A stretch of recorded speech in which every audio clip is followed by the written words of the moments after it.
Hello sa lahat. Meron tayo dito, LG R405. Medyo luma na tong laptop na to pero gusto pa rin buhayin ng customer. So halatang alagang-alaga ito.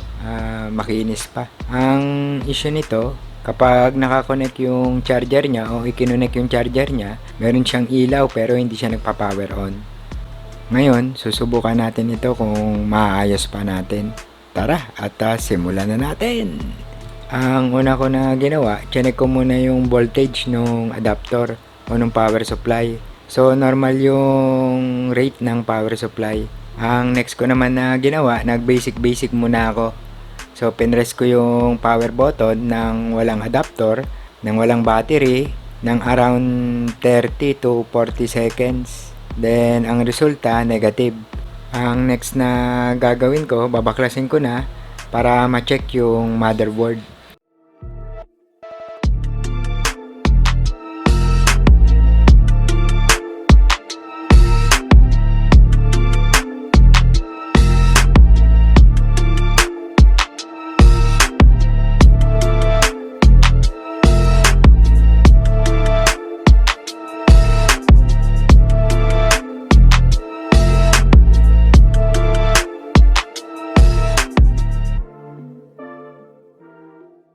Ang next na ginawa ko, nag 3.3 voltage check muna ako sa power switch lane. So, present ang 3.3. So, posible kaya hindi ito nagpa-power. Maaring may nadidetect itong shorted sa ibang parte ng board. So, yun ngayon yung hahanapin natin. Ang next ko na gagawin, babaklasin o ibababa yung motherboard para ma-check ng maayos.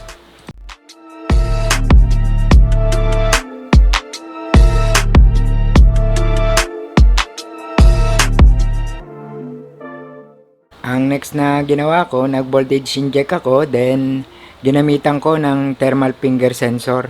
Yan. So, mabilis na na-detect yung umiinit guys ng ating thermal finger sensor. So, na-trace natin na umiinit yung IC. So, nag-physical check ako dun sa IC. Okay naman. Then, chinek ko kung may shorted. So, negative na may shorted sa paligid ng IC. So, wala kasi tayong diagram ng IC kaya sa paligid na capacitor tayo mag-check. So, negative na may shorted sa IC. Since sure ako na good ang IC, hahanapin ko ngayon kung saan yung posibleng shorted na nagpapainit sa IC.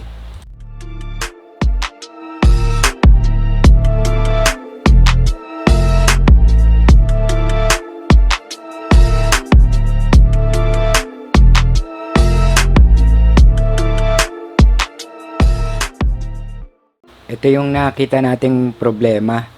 Meron siyang mga corrosion, so posible liquid damage ito. Kung mapapansin natin, may mga amag-amag, then may putok na capacitor. So ang gagawin natin, i-check natin ngayon yan. Malamang itong IC na to, amplified ng sound chips. Ang nakita kong shorted dito, itong capacitor na to, yung dalawa na yan, shorted yan. Then, itong capacitor na tong nasa baba, shorted din yan. So, bali, tatlong capacitor yung shorted. Bali, ang gagawin natin dyan, tatanggalin na natin yan. Then, hindi na natin papalitan. Kasi meron na siyang capacitor dito. Meron din dito, tsaka ito. So, may protector na siya. Hindi na natin kakailanganin. Tsaka yun. Then, dito naman sa baba, sa shorted dito sa baba, meron na siyang dalawang capacitor na nandyan. Bali, ang gagawin na lang natin ngayon, tatanggalin yung shorted na yan, then lilinisan.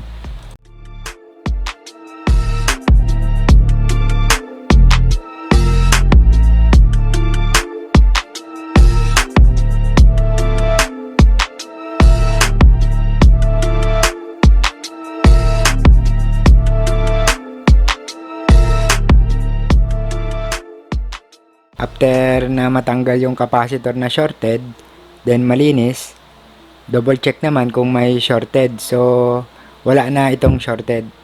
So, heto na ngayon yung board.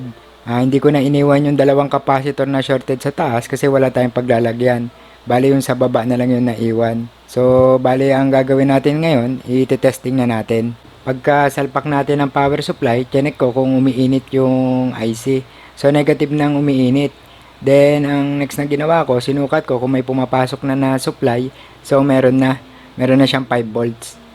Then, ang next naman na ginawa ko, check ko yung ibang supply. So, okay na rin. Then, kakabitan muna natin ang pan para makita natin kapag pinower on. So, ayan. Testing na. Fire! Yun. Success! Kung napansin nyo, umilaw na yung dalawang indicator. Then, yung pan, magdi-delay lang yan hanggat hindi niya nare-reach yung init dun sa processor. So, yan. Umikot na. Bali, ang next na gagawin ngayon, i-reassemble na to.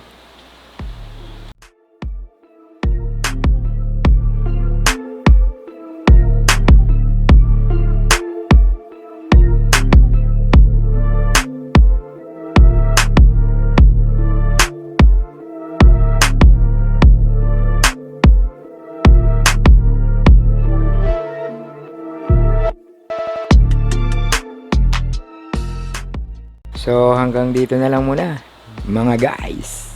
At sana nakatulong tong video natin at may natutunan tayo kahit na konti. Lalong-lalo na sa mga bagong katulad natin.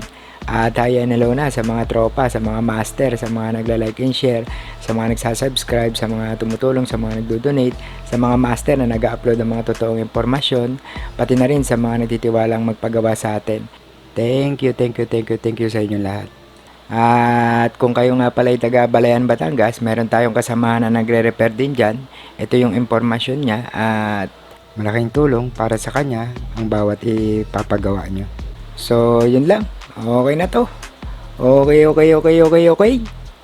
Okay.